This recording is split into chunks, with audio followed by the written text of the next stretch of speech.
다시 한번 한 분을 우리 예수님의 이름으로 사랑하고 축복합니다. 여러분, 예수 믿는 게 좋으세요? 예수 믿는 게 왜 좋습니까? 예수를 믿으니까 구원받아서 천국 가니까 좋죠. 또 평안해져서 좋아요. 하나님이 믿는 구석이 돼서 좋습니다. 건전함이 내 자신뿐만 아니라 우리 가정을 지켜줘서 너무 감사해요. 그리고 때로 힘들고 어려운 일이 있을 때 하나님 앞에 나가서 부르짖어 기도할 수 있어서 너무 좋아요. 그럼 하나님이 가장 선하게 응답해 주시기 때문이죠.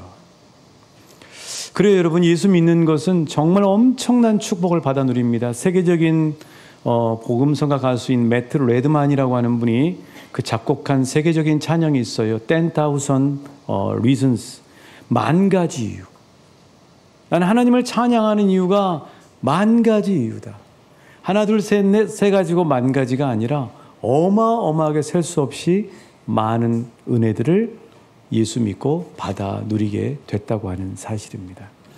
그런데 여러분, 그 예수 믿는 놀라운 축복 중에 하나가 우리가 저 세상에서 누리는 것뿐만 아니라 이 땅 오늘 현실 속에서 누리는 큰 복이 어마어마하게 많은 줄 믿습니다. 그 많은 복 중에 하나가 뭐냐면요, 내 인생의 과거와 현재와 미래가 해석되기 시작한다는 거예요.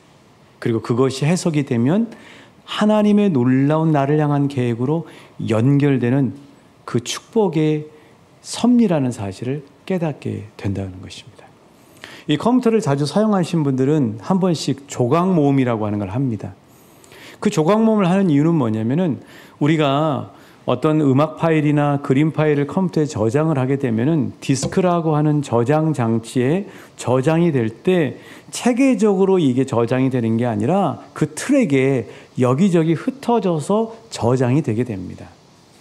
그래서 이것을 컴퓨터 디스크 조각 모임이라는 명령을 딱 내리면은 컴퓨터가 그 흩어져 있던 조각들을 모아주기 시작하죠. 정리해주기 시작해요. 그러면서 컴퓨터 속도가 향상되는 것을 목격할 수가 있습니다. 여러분, 우리 인생이 그래요. 우리 인생도 그냥 살 때는, 분주하게 살 때는 우리 인생에 경험했던 모든 것들이 우리 머릿속에 기억이 되면서 우리 마음 안에 저장이 되면서 파편화되어 있습니다. 특별히 과거에 어렸을 때 성장하면서 내가 원치 않게 받은 상처나 아픔들이 있잖아요. 그런 상처나 아픔들을 그대로 놔두면 이것이 조각조각 흩어져 있게 됩니다. 그래서 이게 그냥 그대로 있냐, 그게 아니고 그게 한 번씩 떠오르기 시작해요. 그래서 우리 마음에 상처가 되어서 도집니다. 여러분, 도진다는 말 아시죠? 다시 상처나게 한다는 거예요. 그러면서 그 상처들이 우리가 앞을 향해 나가야 되는데 그 나가는 길을 방해하는 걸림돌로 작용을 하게 된다는 거예요.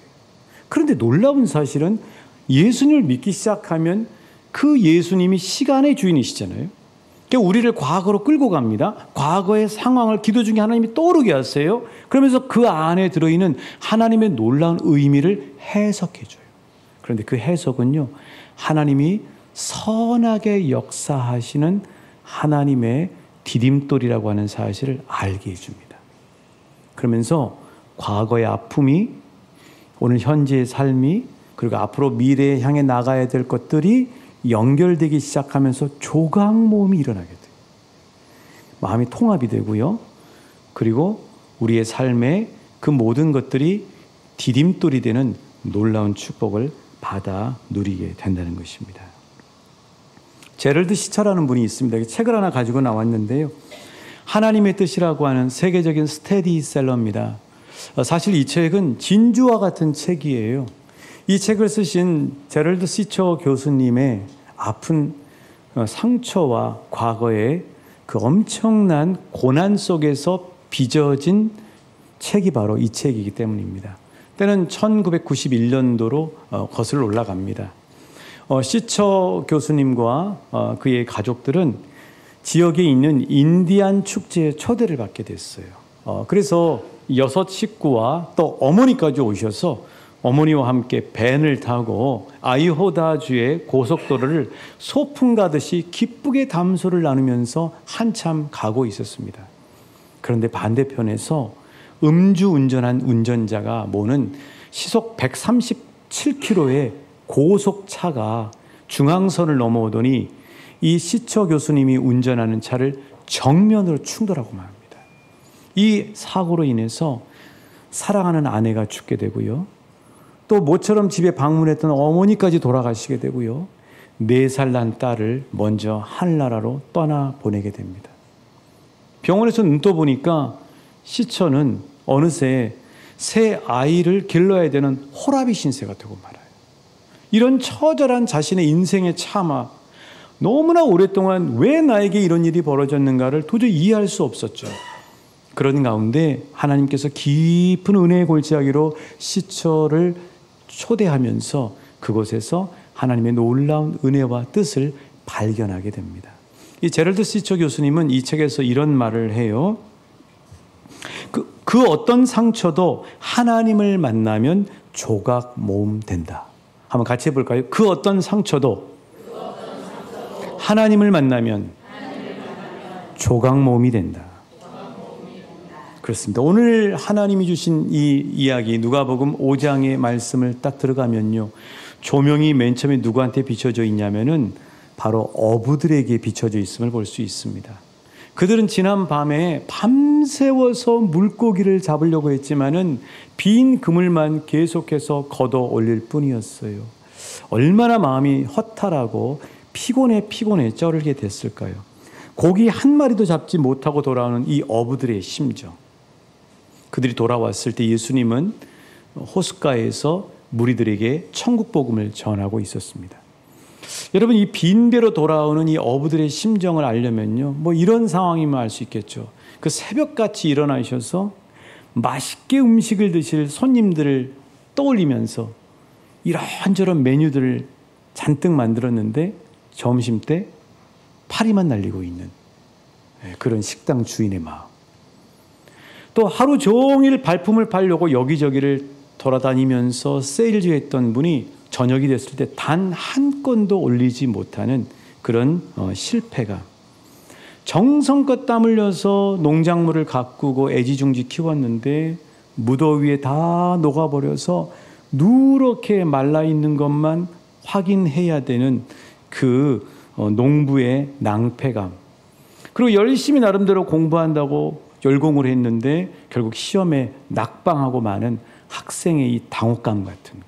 이게 바로 오늘 본문에서 우리가 주목하고자 하는 빈 배로 돌아온 제자들의 상실감과 마음의 상태라고 할 수 있습니다.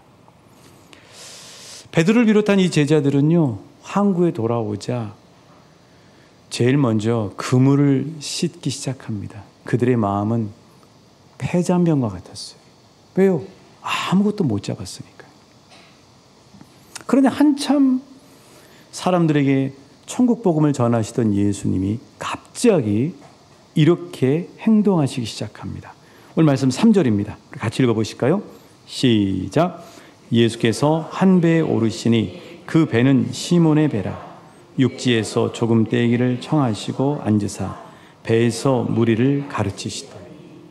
아니, 예수님은 계속 무리들에게 하나님의 천국 복음을 전하시면 되지 왜 그 얘기를 다 끝내시기도 전에 갑작스럽게 시몬 베드로에게 다가오셨어. 베드로야, 내가 이 배 좀 타도 되겠니? 허락을 받고 난 다음에 배를 좀 육지에서 띄워줄 수 있겠니? 하고 굳이 그렇게 말씀하셨을까요? 이유가 있겠죠. 예수님의 깊은 의도가 있겠죠. 주석을 보니까는 왜 예수님께서 무태 붙여서, 아니 그냥 그대로 사람들에게 이야기하면 되지 굳이 배를 떼어달라고 하셨을까를 보니까 일단은 사람들의 방해를 좀 받지 않기 위해서, 그리고 또 사람들의 집중을 끌어내기 위해서, 그리고 또 좀 떨어지면 훨씬 예수님의 음성이 잘 들리는 그런 효과 때문이라고도 이렇게 해석을 해놨더라고요. 그런데 제가 이 말씀 속에 깊은 기도 가운데 들어가서 묵상해 보면은 실은 이런 이유들도 있지만 예수님이 굳이 그렇게 하신 이유는 베드로를 향한, 어부들을 향한 주님의 깊은 의도가 있었다는 사실이에요. 여러분, 빈 그물질만 하고 돌아온 그 제자들이 아니었죠. 그때는 어부들이었죠. 이 어부들이 그물을 계속 싣고 있는 겁니다. 여러분, 그럼 그 상태에 있는 이 어부들의 심정은 어땠을까요? 계속해서 지난밤 한 마리도 잡지 못한 그 허탕질의 그 상실감과 그 안 좋은 마음들이 계속 상념이 젖어 있는 거죠. 예수님은 이들의 마음의 관심을 전환시키길 원하신 거예요. 우리도 뭔가 아쉬운 결과가 이렇게 있고 난 다음에는 계속 거기에 머물잖아요. 뭐 시험을 실패한다든지 뭐가 뜻대로 안 됐을 때 보면 계속 그 생각에 머물러 있잖아요. 그럼 어떻게 해야 돼요? 밖으로 나가야 돼요. 그리고 어떻게 해야 돼요? 다른 사람을 만나야 돼요. 그리고 몰두했던 일에서 벗어나기 위해서는 전혀 다른 일을 해야 돼요. 그래야 우리 마음이 거기에 머물러 있던 관심사가 전환이 되고 기분 전환이 되고 분위기 전환이 되는 것이죠. 예수님은 바로 그런 세밀한 뜻을 가지고 의도를 가지고 베드로에게 말을 걸고 또 그의 마음의 관심을 돌리셨던 것입니다. 바로 베드로는 자연스럽게 예수님이 말씀 전하시는 상황 안으로 들어올 수밖에 없었어요. 이게 예수님의 정말 세밀한 의도하심이라고 할 수 있죠. 이렇게 천국복음의 말씀을 마치시자 예수님은 드디어 마음속에 있던 한 사람에게 말씀을 전합니다. 그가 누구였죠? 베드로였어요. 베드로에게 뭐라고 말씀하셨는가? 우리 4절 말씀 같이 읽어보시겠습니다. 시작. 말씀을 마치시고 시몬에게 이르시되 그물을 내려 고기를 잡으라. 한번 따라 하실까요? 깊은 데로 가서 고기를 잡으라. 자, 예수님의 베드로에게 하신 말씀은 깊은 데로 가라 하는 말씀이에요. 그런데 이게 헬라어 원문으로 보면 이렇게 되어 있습니다. 깊은 쪽으로 올라가라 이렇게 되어 있어요. 한번 따라 하실까요? 깊은 쪽으로 올라가라. 예, 깊은 쪽으로 올라가라는 거예요. 예수님은 베드로를 깊은 쪽으로 인도하시기를 원하셨던 거예요. 국립수산과학원에서 이 조사한 바에 의하면은 바다의 수심에 따라서 서식하는 물고기들이 다 다르다는 거예요. 그러니까 수심에 따라서 잡아 올리는 물고기가 다른 거죠. 여러분, 영덕대게 좋아하세요? 비싸서 잘 못 먹죠? 이 영덕대게를 그 영덕대의 상인들은 보면 이게 하품인지 최상품인지를 바로 안다고 해요. 상품은 어떻게 되느냐? 딱 봤을 때 이 대게의 이 배 있는 쪽에 색깔이 붉은색이 많은 거. 다리라든가 배 쪽에 붉은색이 많고, 그다음에 배를 눌러봤을 때 배가 물렁물렁한 게 아니라 단단할 때 그 뱃속에 속살이 꽉 채워지는 살수율이라고 하죠. 이게 거기에 많이 있다는 겁니다. 그런데 이 대게의 품질은 뭐가 좌우하냐면요, 수심이 좌우한다는 거예요. 수심. 그래서 대게는 하품은 뭐냐? 바로 근해게라고 하는 겁니다. 수심 100m 이내에서만 사는 게, 그것은 하품이 되는 거예요. 그 다음에 이제 좀 어느 정도 먹을 수 있을 정도 되는 보통 정도의 상품은 바로 중바닥게라고 하는 겁니다. 중바닥게. 수심 150m에서 300m 사이에서 사는 게라는 거예요.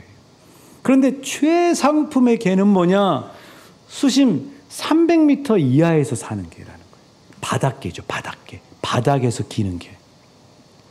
왜 이 바닥게가 최상품이 되냐면은 이 바다 깊숙한 300m 이하의 깊은 수심에는 훨씬 다른 먹이들이 있다는 거예요.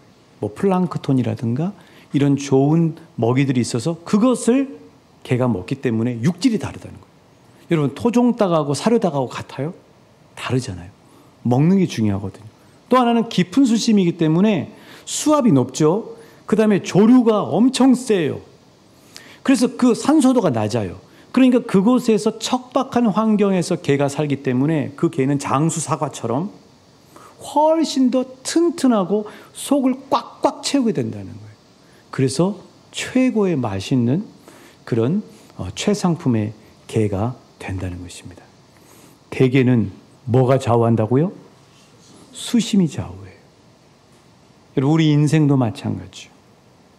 우리 인생에도 수심이 좌우합니다. 얕은 데만 머물러 있는 사람은 얕은 곳에 있는 하품 물고기밖에 끌어올릴 수밖에 없어요. 얕은 데 있는 사람들, 이런 성향이 있는 사람들이죠. 어떤 사람이 나한테 무슨 말을 해요. 내 삶 속에서 어떤 일이 갑자기 벌어졌어요. 그러면 그것을 피상적으로 표면적으로만 해석하고 반응해 버리는 거예요. 예를 들면 어떤 사람이 나에게 기분 나쁜 말을 했어요. 그러면 저 사람 왜 저래? 아이고 참 기분 나쁘네. 이렇게 반응하는 사람이 얕은 데 머물러 있는 사람이라는 거예요. 어떤 당혹스러운 일이 벌어졌다? 그러면은 그걸 어떻게 해석하냐면 왜 재수없게 나에게 이런 일이 벌어졌어? 하고 불평하고 원망하고 말한다는 거죠. 그러니까 그게 나중에는 내 마음의 저장장치에 들어갈 때 정리가 안 돼 있으니까 파편화돼서 내 마음 안에 들어가는 거예요. 반면에 깊은 데로 내려가서 보는 사람은 최상급 물고기를 잡아 올리죠. 사람을 대하거나 사건들을 대할 때 피상적으로 표면적으로 대하지 않아요. 깊은 의도를 보죠. 예를 들어서 어떤 사람이 나에게 기분 나쁜 말을 했어요. 그러면 깊은 곳에 사는 사람은, 깊은 곳에 내려갈 수 있는 사람은 어떻게 해석하냐면 아마 저 사람이 저렇게 이야기하는 이유가 있을 거야. 그런 계기가 있을 거야 하고 생각한다는 거죠. 뿐만 아니라 어떤 당황스러운 사건이 벌어지면 그 사건 속에 하나님의 좋은 계획이 있을 거야. 이 일을 통해서 하나님이 나에게 뭘 말씀하시지 하고 깊은 의도를 하나님 앞에서 찾아낸다는 거예요. 그래서 최상품 물고기를 잡아 올릴 수밖에 없는 거죠. 깊은 데 살기를 원하십니까? 깊은 데서 최상급의 물고기를 잡아내는 복된 인생 되시길 소원하십니까? 그렇다면 사랑하는 여러분, 이렇게 한번 따라해 보세요. 깊은 뜻이 있겠지. 다 이유가 있을 거야.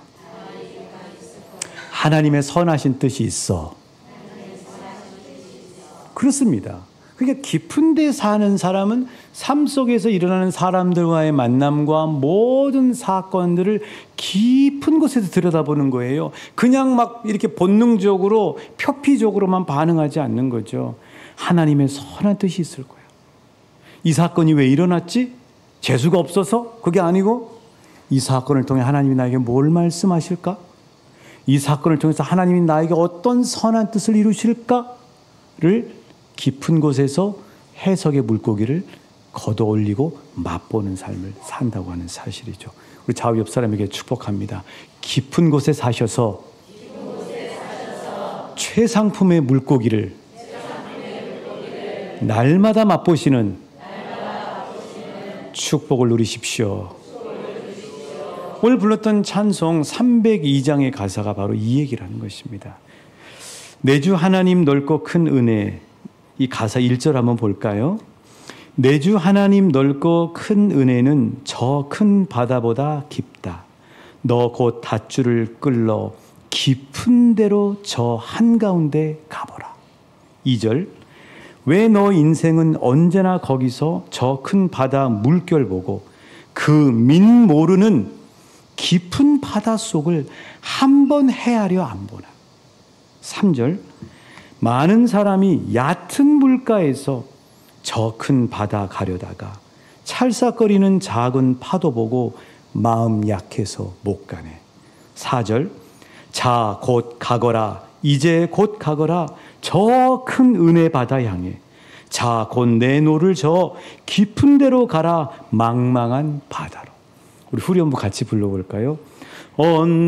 언덕을 떠나서 장파에 배 띄워 내 주 예수 은혜의 바다로 내 맘껏 져가라. 할렐루야. 얕은 물가에서만 사시지 마십시오. 깊은 데로 가십시오. 깊은 물가로 가셔서 하나님이 주시는 크고 놀라운 은혜의 바다에 잠기십시오. 그곳에서 최상품의 고기들을 건져 올리시는 놀라운 복을 받아 누리시는 한 분 한 분 되시길 우리 예수님의 이름으로 축복합니다. 최근에 근 복무 중인 저희 둘째 아들이 전화를 했는데요. 아빠, 나 어떤 간부가 징계위원회 회부한다고 그래 하고 으름장을 놨다는 겁니다. 그 얘기를 들어보니까 이 세면장에서 그 간부가 병사들에게 지시를 내린 거예요. 그런데 분위기가 약간 좀 웃겼대요. 근데 저희 둘째가 약간 좀 웃음을 잘 못 참거든요. 거기서 웃은 겁니다. 아마 제일 크게 웃었겠죠. 제일 환하게 웃었겠죠. 그랬더니 그 간부가 어떻게 해석을 했냐면 저놈이 나를 비웃네. 이렇게 된 거예요. 그래서 징계위원회 회부를 하겠다고 그렇게 하게 된 겁니다. 전화를 딱 하니까 제 아내가 저희 아들에게 그렇게 점검을 하고 해석을 해줍니다. 너 요즘 예배 생활은 어땠어? 너 하나님과의 관계는 어때? 너 하나님께서 이 일을 통해 너에게 무슨 말씀을 하실까? 하나님은 선하셔. 하나님이 이 문제 해결해 주실 거야. 엄마 아빠가 기도할게. 감사하게도 하나님이 이 문제를 잘 해결해 주셨어요. 저희 아이는 사회생활하는 방법을 다시 한 번 더 배우게 되고 너무 감사한 것은 하나님과 자기 자신과의 관계가 자기 삶 속에서 얼마나 중요하다는 사실을 다시 한번 깨닫게 됩니다. 하나님 앞에 더 바짝 나가게 된 거죠. 여러분, 피상적으로 볼 때는 왜 재수 없이 저 사람 나한테 저래? 저 간부 왜 저래? 왜 나만 미워해? 왜 재수 없이 이런 일이 벌어져? 이 얕은 바다에서는 그렇게밖에 해석을 못하는 거죠. 그러나 깊은 바다로 들어가면 이 일을 통해 하나님이 나에게 뭘 말씀하실까? 하나님은 선하신 분인데 하나님이 이 일을 통해 나에게 선하게 역사하시는 하나님의 뜻이 있겠지 하는 사실을 묵상하고 하나님 앞에 나가서 발견하게 되는 거죠. 여러분, 이 깊은 바다의 풍성한 은혜를 경험했던 대표적인 성경의 인물 중에 한 사람이 누구냐면요, 요셉입니다. 여러분, 요셉의 인생을 보면요, 얼마나 억울한 일이 많아요. 어떤 억울한 일이 있었죠? 형들한테 미움받아가지고 미디안의 상인들에게 노예로 팔리는 게 상처가 되죠. 그 요셉의 인생을 보면 자칫 잘못해서 보면은 온통 상처투성이의 인생, 꼬인 인생, 그리고 불만 덩어리의 인생에 머무를 수 있었어요. 또 보디발 장군의 집에서 열심히 일하는 데 불구하고 또 그곳에서 이 보디발 아내의 유혹을 물리쳤지만 강간범의 누명을 쓰면서 감옥살이를 하게 됩니다. 종살이, 감옥살이, 형들에게 배신당하고 미움당하고 그런 인생에 머무를 수밖에 없었죠. 근데 감사한 것은 요셉은 하나님과 함께 했어요. 요셉은 하나님 앞에 늘 문제를 들고 나갔어요. 요셉은 하나님 앞에 가서 그 문제를 해석받았어요. 여러분, 요셉은 어떻게 자신의 인생 속에 있는 파편화되어 있는 수많은 사건들을 하나님 앞에서 해석받고 최고급 물고기를 잡아 올렸나요? 창세기 50장 20절 말씀이죠. 한번 요셉에게 직접 들어봅니다. 시작. 당신들은 나를 해하려 하였으나 선으로 바꾸사 오늘과 같이 많은 백성의 생명을 구원하게 하시려 하셨나니.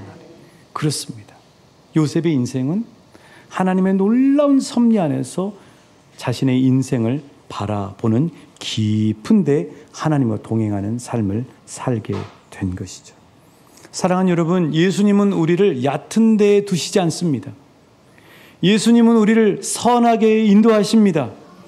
예수님은 우리를 깊은 데로 끌고 가시길 원하세요. 예수님은 우리에게 이렇게 말씀하세요. 이 시간에 우리에게 말씀하시는 주님의 음성을 들어볼까요? 한번 따라하십니다. 깊은 데로 가서 고기를 잡으라. 예수님은 어디로 가라고 말씀하세요? 예수님은 우리에게 어느 곳으로 가라고 말씀하세요? 우리의 삶의 사람과 상황 속에서 우리 예수님은 우리에게 어디로 오라고 말씀하세요? 나에게 오라고 말씀하세요. 하나님 앞에 오라고 말씀하세요. 기도의 자리로 내려가라고 말씀하세요. 그곳이 바로 깊은 곳이에요. 그곳에서 하나님의 놀라운 섭리로 우리의 삶을 해석받을 수 있는 거죠. 너무나 다행히도 베드로는 예수님의 깊은 데로 가서 고기를 잡으라 하는 말씀을 듣고 했더니 어떤 일이 벌어졌습니까? 우리 6절 7절 말씀 같이 한번 봉독하십니다. 시작. 그렇게 하니 고기를 잡은 것이 심이 많아 찢어지는지라. 이에 다른 배에 있는 동무들에게 손짓하여 와서 도와달라 하니 그들이 와서 2배 채움에 잠기게 되었더라. 베드로는 예수님의 말씀을 듣고 깊은 데로 갔어요. 깊은 데로 갔더니 어떤 일이 벌어졌어요? 그물이 찢어질 정도로 어마어마한 고기들을 잡아 올리게 됐어요. 자, 그러면 이 베드로가 이렇게 깊은 데로 가서 엄청나고 놀라운 일을 경험할 수 있었던 비결이 뭘까요? 오늘 말씀 5절 말씀이죠. 5절입니다. 시작. 시몬이 대답하여 이르되 선생님 우리들이 밤이 새도록 수고하였으되 없지만은 말씀에 의지하여 내가 그물을 내리리이다 하고. 그렇습니다. 베드로가 깊은 데서 최상품의 고기를 가득 2배 채울 정도로 잡아 올릴 수 있었던 이유는 무엇이냐면 따라하십니다. 말씀에 의지하여 내가 그물을 내리겠습니다. 이게 새번역 성경은요 이렇게 번역을 해놨더라고요. 선생님 우리가 밤새도록 애를 썼으나 아무것도 잡지 못했습니다. 그러나 선생님의 말씀을 따라 그물을 내리겠습니다. 얕은 데 머물지 않고 깊은 곳에 가서 최고급 물고기를 잡아 올리는 것뿐만 아니라 주님이 하시는 크고 놀라운 일을 경험하는 방법이 뭐냐면 따라하십니다. 말씀을 의지하여 말씀을 따라. 그렇습니다. 말씀을 의지할 때 깊은 곳에 가는 거예요. 말씀을 붙들 때 깊은 곳에 가는 겁니다. 내 생각, 내 지혜, 내 경험, 내 지식으로 판단할 때는 얕은 데서 해석하는 거예요. 그런데 주님은 우리를 깊은 곳으로 인도하거든요. 깊은 곳에 가면 풍성한 주님의 역사가 일어나거든요. 깊은 데로 가기를 원하십니까? 베드로처럼 말씀에 의지하십시오. 베드로처럼 말씀을 따라가십시오. 베드로처럼 말씀을 붙드십시오. 기도의 자리로 가십시오. 그러면 주님이 그곳에서 깊은 곳에서 우리에게 고기를 잡아 올리도록 역사하신다고 하는 사실이에요. 여러분은 하늘을 자주 보십니까? 하늘을 자주 보시고 사시나요?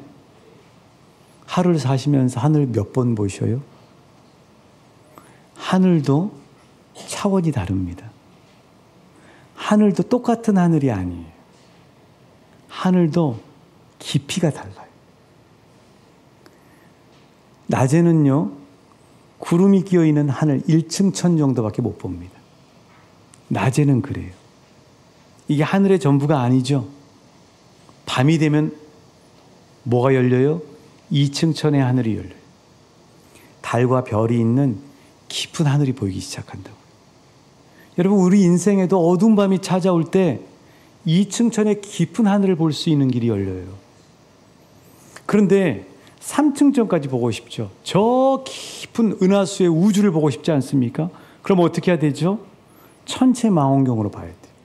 제임스 웹 같은 천체 망원경으로 보면 저 어마어마하게 깊은 광활하고 엄청나게 넓은 깊은 하늘을 볼 수 있는 거죠.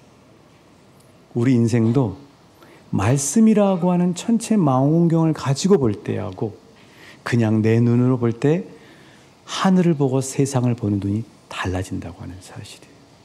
천체 망원경과 같은 말씀의 눈으로 우리의 인생을 늘 들여다보시는 저와 여러분 되시길 축복합니다. 혹시 우리 가운데 깊은 밤 가운데 계신 분이 계십니까?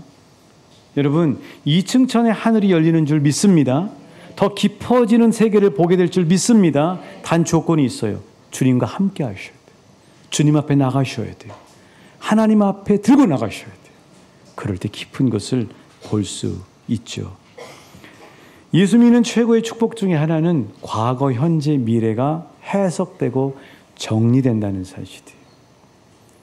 그냥 추상화해서 볼 것이냐 아니면은 말씀이라고 하는 천체 망원경으로 내 인생을 들여다볼 것이냐에 따라서 우리 인생은 전혀 다른 차원의 해석이 되고 그리고 우리에게 걸림돌이 될 건가 디딤돌이 될 건가가 결정된다고 하는 사실이에요. 하나님은 그런 우리에게 8월 15일부터 17일까지 온교 수련회를 열어주신 이유가 거기 있다고 생각해요. 말씀으로 이제 좀 세상을 봐라. 말씀으로 깊은 데서 너에게 일어나는 모든 사건들과 만나는 사람들을 들여다보지 않겠니? 하고 말씀하시고 계세요. 주님은 이 시간 이 예배를 통해 저와 여러분에게 깊은 곳으로 초대하시길 원하십니다. 주님 손 잡고 가시길 원하십니까? 주님은 저와 여러분에게 말씀하십니다. 깊은 데로 가서 고기를 잡으라.